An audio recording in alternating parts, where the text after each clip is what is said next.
সমাজে মানুষ কি বলবে না বলবে সব গণার টাইম নেই, আমার কবরে আমাকে যেতে হবে।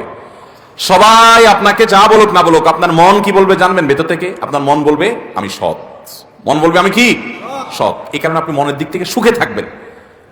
আমি এরকম বহু সরকারি কর্মকর্তাও দেখেছি যে কোন রকম অনেক বড় সচিব ছিলেন, কিন্তু কোন রকম একটা একতলা বাড়ি করে ঢাকা শহরের জীবন যাপন করে দিয়েছে, বেশি কিছু করতে পারে নাই, কিন্তু খুব হাসি খুশি, কারণ সে জানে সে মানুষটা সৎ, ভেতর থেকে তার শান্তির শুধুমাত্র আপনার শান্তির বার্তা সে ভেতর থেকে পায়। অতএব হালাল উপার্জন করা এবং হারাম ছাড়ার জন্য সংকল্প করা দরকার। আজকে বাংলাদেশের সবচেয়ে বড় সমস্যাগুলোর একটা হলো দুর্নীতি।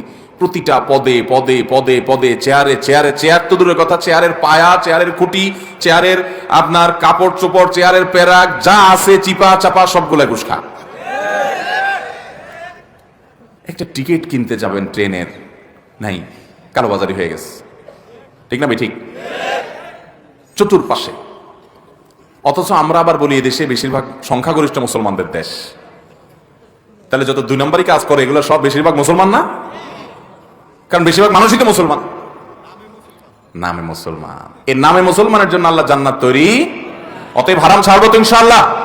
যারা সুদের কারবার করেন এলাকার, আল্লাহর জন্য এটাকে তালাক দিবেন, ছেড়ে দিবেন, ঠিক আছে তো ইনশাআল্লাহ? এবং হালালে চলে আসবেন। কার জন্য করবেন? যাদের জন্য করছেন হারাম কামাই, এরা কেউ কিন্তু দায়িত্ব নিবে।